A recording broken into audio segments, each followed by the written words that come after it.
You know, I got my first dirt bike at 4 years old for Christmas. We shortly moved to Vegas after that. I remember 2 days after moving to Vegas, there was a lot across the street from our track home, and that was the first time I rode my dirt bike, and motorcycles got its claws in me. You know, fast forward, I turned pro at 17, and I came home with half sleeves at 18. And I remember my old man looking at me. He was pretty traditional in those values, and he's like, man, you better hope this works for you because you ain't getting a job. In that moment for me, it wasn't, oh, I'm gonna go make millions of dollars like maybe a football or a baseball, kid would hope to. I just wanted to do what I love doing and pay my rent and keep the lights on. It wasn't a money thing for me, but if I had the opportunity to not go swing a shovel or a hammer and ride a dirt bike for a living, then that was a win.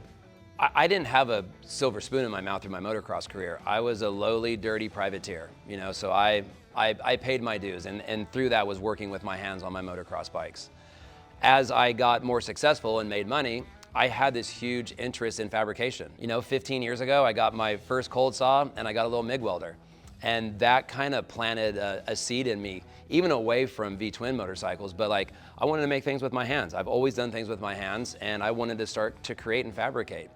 As time has gone on, my shop has grown. I've got, every couple years I get a new piece of equipment. I learn how to use it, good, bad, or indifferent. Over the years, there's been more and more fabrication, now to the point where there's quite a few low-key hidden things that I fabricate on my motorcycles. And I love to challenge myself, and I love to create.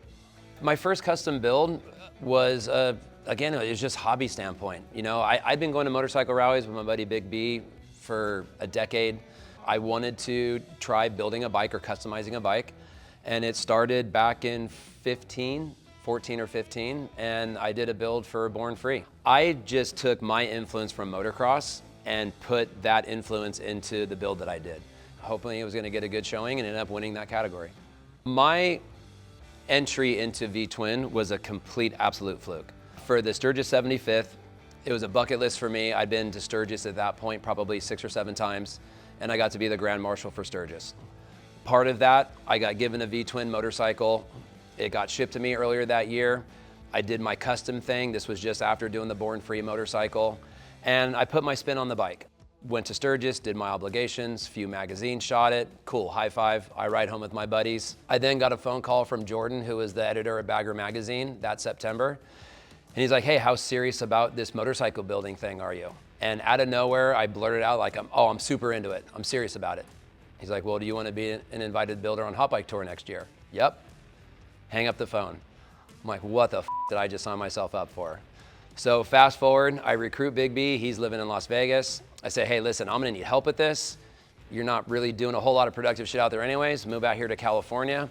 Let's focus on this Hot Bike Tour build and go from there. And so it's just me and him in here, It's, we do quite a bit of smoke and mirrors, on the gram. You think we have all our shit together. It's a lot of trial and error.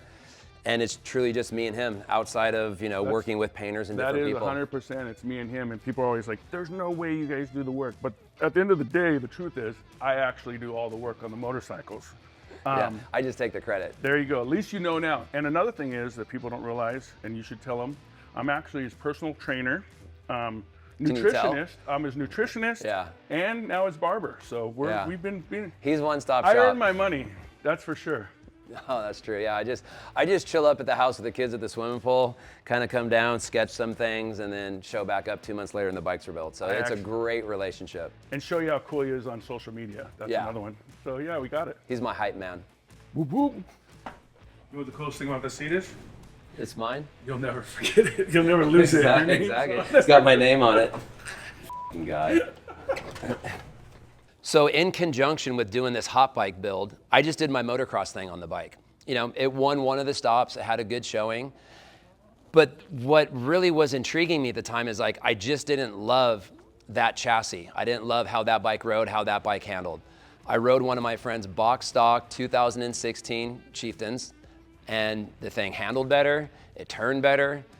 I was like, holy, I gotta pursue this more. So I got through Hot Bike Tour that year, and I literally called up my manager. I said, you need to find out who is over at Indian. I really like these bikes and I want to work with them. So I cold called, said, you don't know me from Adam? I'm kind of starting to do this stuff in the V-twin world. I have a contract on the table with the other team, but I really like your motorcycles. There was no budget. I can give you a motorcycle and we can start a relationship. I said, done. Because I wasn't getting into it for the money. In my career as a motocross rider, I've ridden for every manufacturer except for KTM. And it wasn't about the pursuit of money, especially through my privateer years. It was the best motorcycle that I thought, the best motorcycle that I could perform on. And in my opinion, Indian by far was the best platform that I could perform on. I went that direction, I ripped up the contract, I got that one free motorcycle, and I started my now 10-year relationship with Indian. So my first experience meeting Ola was pretty amazing. You know, like I was pretty new to the Indian family at that point, kind of getting to know everybody, and we just hit it off. You know, like the fact that Ola, and I mean no disrespect saying this, he's not a computer guy that came out of some crazy high zoot school that probably doesn't ride or barely puts his leg over a bike, who could go design a car, a jet ski, or a motorcycle. He is hardcore motorcycle. He's passionate about motorcycle. He could do all those other things, but his heart is in motorcycling.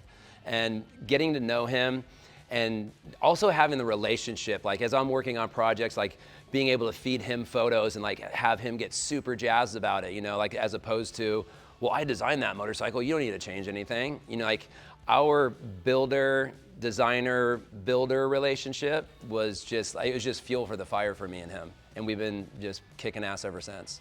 So much how motorcycling was the backbone of my family, like with myself, my dad, my uncles, I'm passing that on to my family, right? Like, so me and my wife started dating 23 years ago.